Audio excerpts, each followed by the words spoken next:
Hello. In my previous videos, I have highlighted that money is a byproduct of being wealthy, that it is not everything. This is a continuation of this conversation because it is very important when I look at the shift that is happening globally to our lives. We are beginning to ask very deep and meaningful questions because of our day-to-day experiences.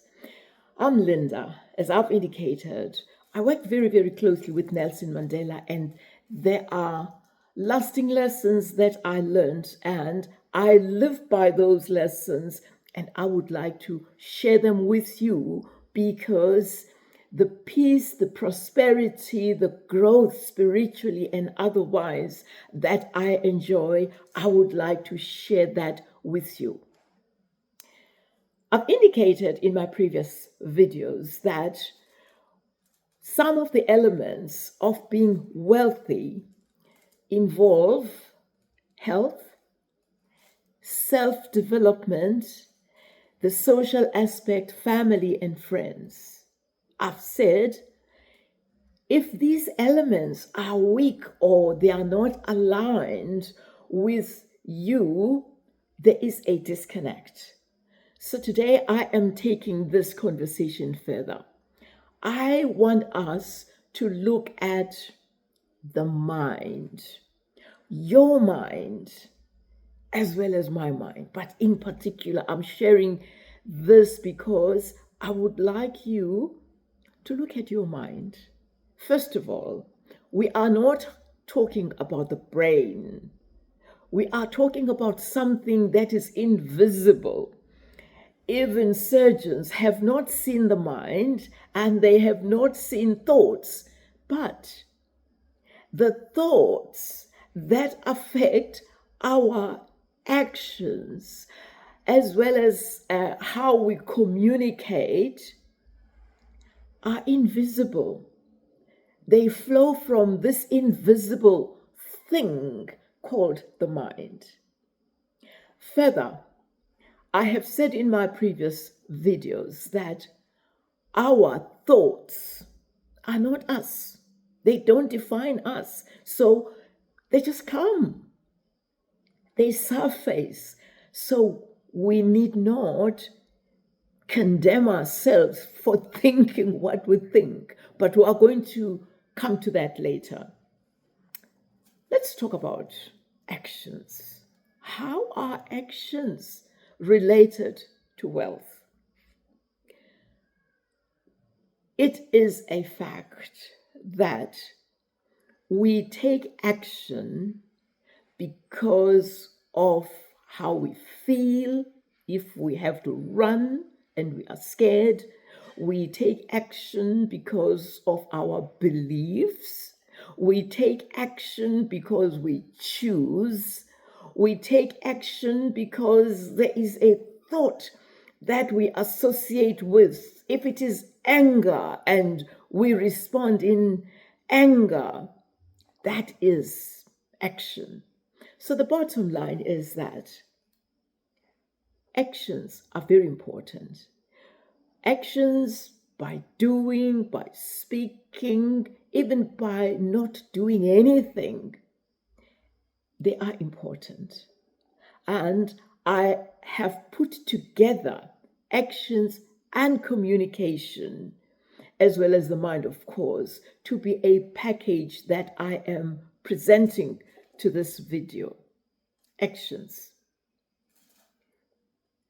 Whether we act physically or we just remain silent. Let us say, for example, we do not know what to do or say when a person is going through a bad patch. There is something we can do. We can take action. We can send a message. We can send flowers. We can pop around. We can prepare a meal or take that person out for a meal. That is taking action. Also, There is taking action by not doing anything, by just being present, but being present with an energy that is healing, that is taking action. And I have looked closely at just actions, our actions, that it's easy for us to then look at why we do what we do. To look at our actions. Why do we do what we do? Just as when we feel our feelings, and then those feelings make us take actions, it is important that we read or we feel our feelings. So feelings and actions are very, very important. Just as our thoughts are very important, because our thoughts affect our feelings affect our actions, and then we take actions. So here is a package that is developing actions, taking action or not taking action. That is important. Let us go further and look at communication. Communication, let's start with something that is easy.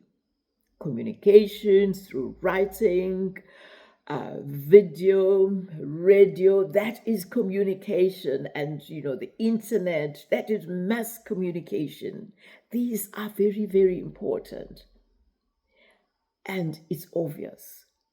There is also the communication that I would like to zoom into. That is communicating being yourself, communicating being the authentic you, not playing into the gallery, not being the artificial, sensational you, but presenting yourself as an authentic, free you and beautiful you. And that is what inspires me, particularly because when it comes to wealth, I indicated previously that we also look at people, our family, our friends. We look at ourselves. How do I communicate? How do I show up? Do I show up as the artificial me or as the authentic me? That is very important, and that is what I would like to emphasize. Yes, there is television. Yes, there is radio. Yes, mass media, etc. But do you ring true? Do you communicate in such a way that you are inspiration, you are love, you are friendship, that you embrace those you come into contact with? And that is wealth. There are people who are naturally gifted to that. However, I am suggesting that we be particular about being our authentic self, so that we put our best foot forward in an authentic and lovable manner. That's being wealthy. That's being aligned with the higher self, when our heart is aligned with the higher self that we cannot see and touch. But that higher self is in us. It makes us joyful, comfortable, loving, friendly. These are things, the treasures that you cannot touch, but they are you, the free you. The package that I am presenting to you, I'm developing in a journey that says you deserve to be wealthy. You are wealthy, actually. You are abundant. You have everything. It's just that in a very busy and noisy world, we forget who we are. So this is a reminder of just how wealthy we are in terms of actions, in terms of thoughts, in terms of choices, in terms of beliefs, in terms of communicating who we are to one another to enrich the life that we are so abundantly blessed with. As I've indicated, I have published a free ebook, and I'm sure there is a link below. Be my guest, enjoy that ebook, and I would like to hear your comments. If you find this video resonating with you, touch the like button, subscribe, and share with friends. I do look forward to us being together again, and thank you very much for watching.